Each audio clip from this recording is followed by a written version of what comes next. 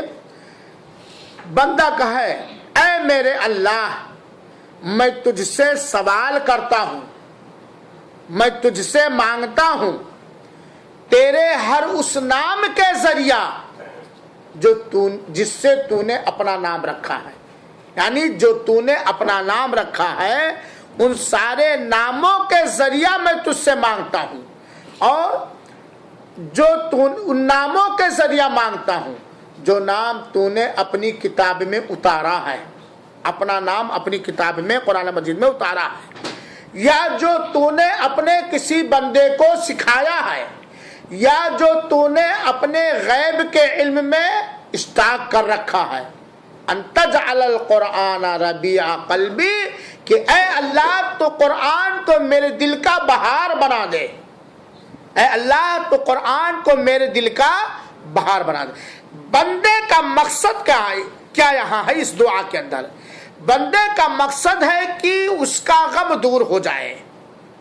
ظاہر سی بات ہے جس کے دل کا سہانا موسم اور جس کے دل کا بہار قرآن بن جائے گا، غم دور ہوگا کہ نہیں ہوگا. اور آگے اللہ تعالیٰ نے کہا کہ تو میرے سینے کی روشنی بنا دے. وہ نورا صدری، میرے اس قرآن کو میرے سینے کی روشنی بنا دے اور میرے غم اور حزن اور ٹینشن کے جانے کا ذریعہ بنا دے، میرے غم کو ختم کرنے کا ذریعہ بنا دے اس قرآن مجید کو. تو مقصد کیا ہے؟ بندے کا غم دور ہو جانا، فکر دور ہو جانا. اس کے لیے سکھایا اللہ تعالیٰ نے اس دعا کو. اس دعا کو مانگنے کے اللہ تعالیٰ نے کس کو وسیلہ بنایا؟ کس چیز کو؟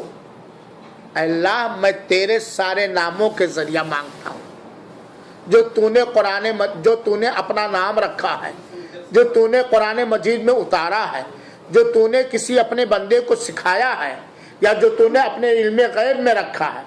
ناموں کا وسیلہ اور واسطہ لیا گیا نا.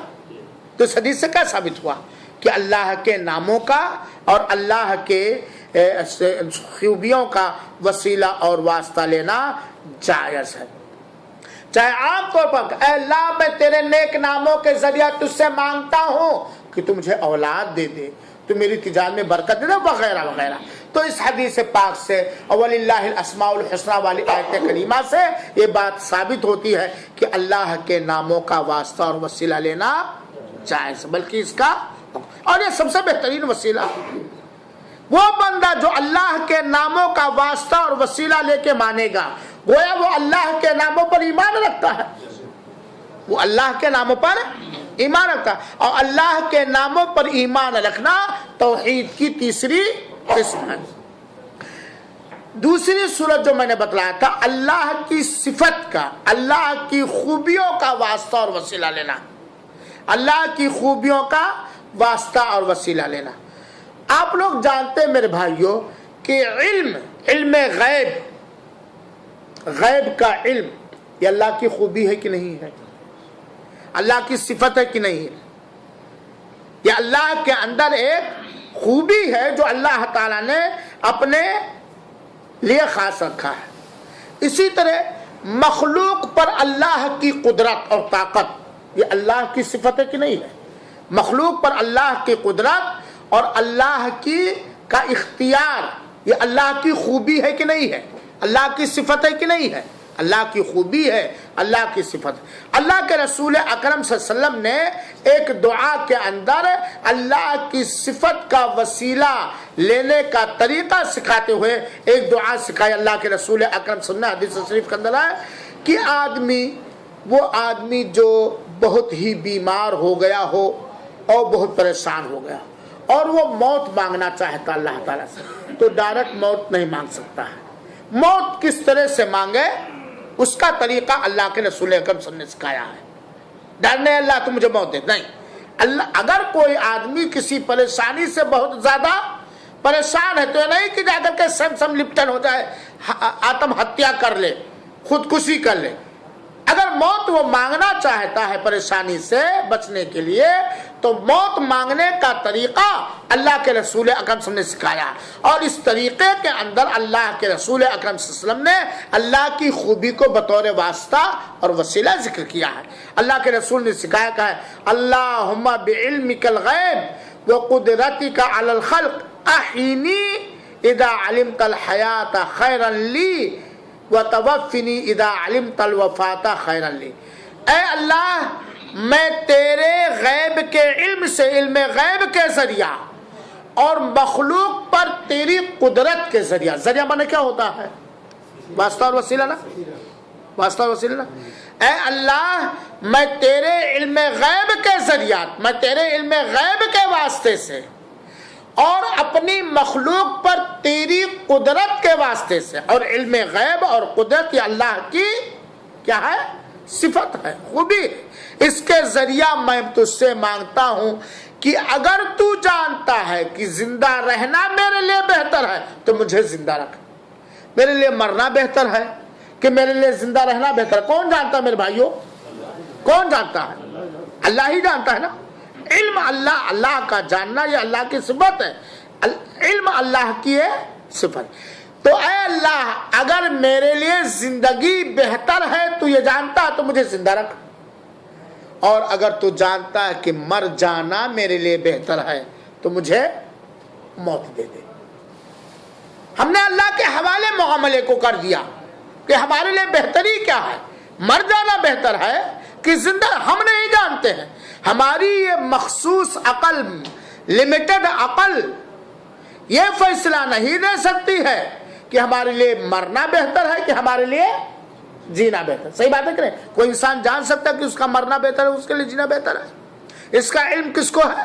اللہ تعالیٰ۔ تو یہاں اللہ کے رسول اکرم صلی اللہ علیہ وسلم نے موت مانگنے کا طریقہ سکھایا، اور اس کے اندر اللہ کے علم غیب اور اللہ کی مخلوق پر قدرت کو، جو اللہ کی صفت و خوبی ہے، ان دونوں کو واسطہ اور وسیلہ مانا۔ اس لیے کہا جاتا ہے کہ اللہ کی خوبیوں کا، اللہ کی صفتوں کا وسیلہ لینا، جیسے مثال کے طور پر ہم دعا کریں، اے اللہ اگر اولاد ملنا ہمارے لیے بہتر ہے تو جانتا ہے، تو اے اللہ تو اپنے علم کے ذریعہ ہمیں، میں تیرے علم کے ذریعہ مانگتا ہوں تو مجھے اولاد دے دے، ہے نا۔ اللہ کے کاموں اور اللہ کے فعلوں کا وسیلہ لینا، جیسے اگر اللہ تعالی نے کسی کو کسی فضل اور مہربانی اور نعمت سے نوازا ہے، اگر ہم جانتے ہیں کہ اللہ تعالی نے کسی کو اپنے کرم سے، اپنی مہربانی سے، اپنے دیا سے، اپنے فضل سے کچھ نوازا ہے، تو ہم اللہ تعالیٰ سے یہ کہیں، اے اللہ جیسے تو نے فلاں کو یہ نعمت دی ہے ہمیں بھی یہ نعمت دے دے۔ اے اللہ تعالیٰ جس طرح اصغر کی کمائی میں تو نے برکت دیا ہے ایسے میری کمائی میں برکت۔ اصغر کی کمائی میں برکت دینے والا کون ہے اللہ تعالیٰ کے علاوہ؟ اللہ ہی تعالیٰ نے انہیں دولت دیا ہے نا، اللہ ہی تعالیٰ نے ان کی کمائی میں برکت دی ہے نا، کہ جب بمبے جاتے ہیں ایک فلائٹ بک کر کے آتے اللہ اور نوازے، حلال رزق عطا فرمائے۔ تو یہ کہنا کہ یہ اللہ کا کام ہے، اصغر کی کمائی میں برکت دینا، اصغر کو دھنی بنانا، یہ کس کا کام ہے؟ اصغر کے ہنر کا اس میں کوئی عمل اور دخل نہیں، بلکہ یہ اللہ کا کرم ہے، اللہ کی مہربانی ہے، اللہ کا یہ فضل ہے۔ تو ہم کہیں اے اللہ جیسے فلاں کو تو نے نوازا ہے، حسد سے نہیں کہ اس کی دولت چھین کے اللہ مجھے دے دے، اللہ جیسے فلاں کو تو نے دیا ہے ایسے ہمیں دے دے۔ اس کی دلیل کیا ہے؟ ہم درود شریف میں پڑھتے ہیں کیا؟ اللہم صلی علی محمد وعلی آل محمد کما صلیت علی ابراہیم وعلی آل ابراہیم انکا، اللہم صلی علی محمد، اے اللہ رحمت بھیج، رحمت اتار، درود بھیج محمد صلی اللہ علیہ وسلم پر اور ان کے آل اولاد پر۔ یہ ترجمہ ہونا، جیسا تو نے رحمت بھیجا ہے، جیسا تو نے درود بھیجا ہے ابراہیم علیہ السلام پر۔ بات سمجھ آئی کہ نہیں آئی؟ یہاں دعا مانگی جاتی ہے اللہ کے کام کا واسطہ لے کر کے، اللہ کے فعل کا واسطہ، کہ اے اللہ جیسے تو نے ابراہیم علیہ السلام پر، ان کی آل اولاد پر رحمت اتارا ہے، درود بھیجا ہے، ایسے ہی ہمارے پیارے حبیب پر رحمت بھیج، درود بھیج۔ تو اللہ کے کام کا وسیلہ لیا گیا کہ نہیں لیا گیا؟ تو اللہ کے ناموں کا وسیلہ، اللہ کی صفتوں یعنی خوبیوں کا وسیلہ لینا، اللہ کے کسی کام کا وسیلہ لینا، یہ جائز اور درست ہے، جس کی دلیل ہم نے آپ کو دیا۔ بندہ اپنے کسی نیک عمل کو بھی وسیلہ اور واسطہ لے سکتا ہے، اور ایسا کرنا کیا ہے؟ جائز اور درست۔ جیسے کہ قرآن کی ایک آیت ہے سورہ جن کے اندر ہے کہ اللہ کے رسول اکرم صلی اللہ علیہ وسلم قرآن پڑھ رہے تھے اور جنوں کا ایک ریلا طائف کے ایریے میں جا رہا تھا۔ قرآن کی آیت کو جناتوں نے سنا، ہاں، تو اللہ تعالیٰ نے اس کہانی کو قرآن کے انداز میں بیان کیا، ربنا اننا سمعنا منادیا ینادی للایمان ان آمنوا بربکم فآمنا فاغفر لنا۔ ایمان عملوں میں سب سے بہتر عمل نیک عمل ہے کہ نہیں؟ بلکہ یہی بنیاد اور اساس اور بیس ہے دوسرے عملوں کے قبول ہونے کے لیے۔ ایمان ہی بنیاد ہے نا، ایمان پہلے ضروری ہے۔ ایمان ہے اللہ تعالیٰ پر، تب جا کر کے ہماری نماز، ہمارا روزہ اور دوسری عبادتیں قبول ہوگی۔ ایمان نیک عملوں میں، ایمان اور توحید نیک عملوں میں سب سے افضل عمل ہے نا؟ تو یہاں ایمان جو انسان کا ایک عمل ہے اس کو واسطہ اور وسیلہ بنائیں گے۔ کیسے؟ ربنا، اے ہمارے رب، اللہ کی صفت کا وسیلہ لیا گیا۔ رب یہ اللہ کی صفت ہے، اللہ کی پالنے والا، اللہ کی خوبی۔ ربنا کس کا واسطہ اور وسیلہ لیا جا رہا ہے؟ اللہ کی ربوبیت کا، جو توحید کی دوسری قسم ہے۔ اے ہمارے رب، یعنی اے اللہ، میں تجھ سے اس لیے مانگ رہا ہوں کہ تجھ کو میں نے اپنا رب مانا، تو ہی میرا رب ہے۔ ربنا اننا سمعنا منادیا ینادی للایمان، ہم نے سنا ایک پکارنے والے کو، وہ پکار رہا تھا کہ ایمان لے آؤ۔ فآمنا، وہ پکار رہا تھا، ایک پکارنے والا، ایک پکارنے والے سے ہم نے سنا وہ پکار رہا تھا، دعوت دے رہا تھا کہ تم لوگ ایمان لے آؤ۔ اس کی پکار کو سن کر کے ہم تجھ پر کیا لے آئے؟ آمنا، ایمان لے آئے۔ فاغفر لنا، اے اللہ جب ہم تجھ پر ایمان لے آئے تو ہمیں بخش دے۔ اے اللہ جب ہم تجھ پر ایمان لے آئے تو ہمیں بخش۔ تو انسان اپنے ایمان کو واسطہ اور وسیلہ لے سکتا ہے، اور ایمان یہ ایمان یہ عبادتوں میں سب سے بہترین اور افضل ہے۔